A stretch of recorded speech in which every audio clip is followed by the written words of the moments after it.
दोस्तों, भगवान शिव ने अपनी शिक्षाओं में जीवन जीने के कई रहस्य बताए हैं। आज हम आपको भगवान शिव की एक बहुत खास शिक्षा बताने जा रहे हैं, जो गरीबी से मुक्ति पाने के लिए बहुत जरूरी है। भगवान शिव कहते हैं कि अगर आप गरीबी से मुक्ति पाना चाहते हैं, तो 3 बातें किसी को नहीं बताएं। इन तीनों बातों को गुप्त रखने से आपके जीवन में सुख, समृद्धि और धन की वर्षा होगी। आइए जानते हैं वो 3 बातें कौन सी हैं। पहली बात, अपनी योजनाओं को गुप्त रखें। भगवान शिव कहते हैं कि अपनी योजनाओं और भविष्य की योजनाओं को किसी को मत बताओ। जब आप कोई नया काम शुरू करने वाले हो, कोई बिजनेस करने की सोच रहे हो या कोई बड़ा फैसला लेने वाले हो, तो उसे अपने तक ही रखें। जब आप अपनी योजनाएं दूसरों को बताते हैं, तो 2 नुकसान होते हैं।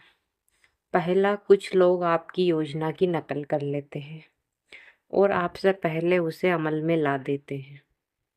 दूसरा, कुछ लोग नकारात्मक बातें करके आपका हौसला तोड़ देते हैं। वो कहते हैं कि यहाँ काम नहीं होगा, तुमसे नहीं होगा, पहले भी कोशिश की थी और फेल हो गए थे। ऐसी बातें सुनकर आपका आत्मविश्वास कम हो जाता है। इसलिए अपनी योजनाओं को गुप्त रखें। जब काम पूरा हो जाए, तब दुनिया को दिखाए। चुपचाप काम करे और शोर से सफलता दिखाए। दूसरी बात, अपनी कमाई और संपत्ति का हिसाब किसी को ना दे।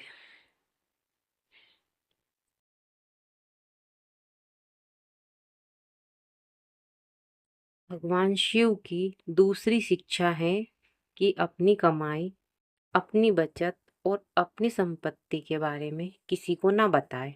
जब लोगों को पता चलता है कि आपके पास कितना पैसा है, तो उनकी नज़र बदल जाती है।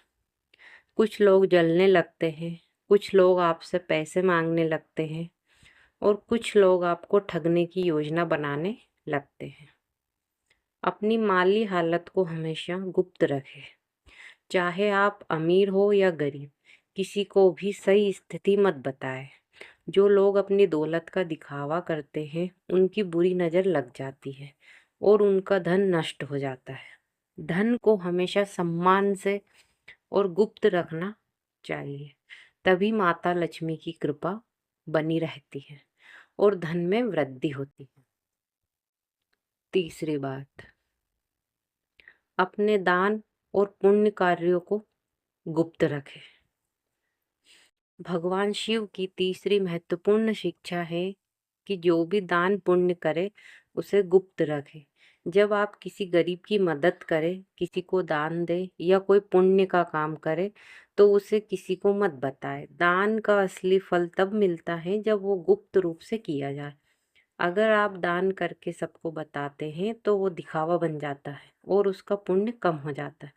शास्त्रों में कहा गया है कि दान करते समय बाएं हाथ को नहीं पता होना चाहिए कि दाएं हाथ ने क्या दिया। यानी दान इतना गुप्त होना चाहिए कि किसी को पता न चले।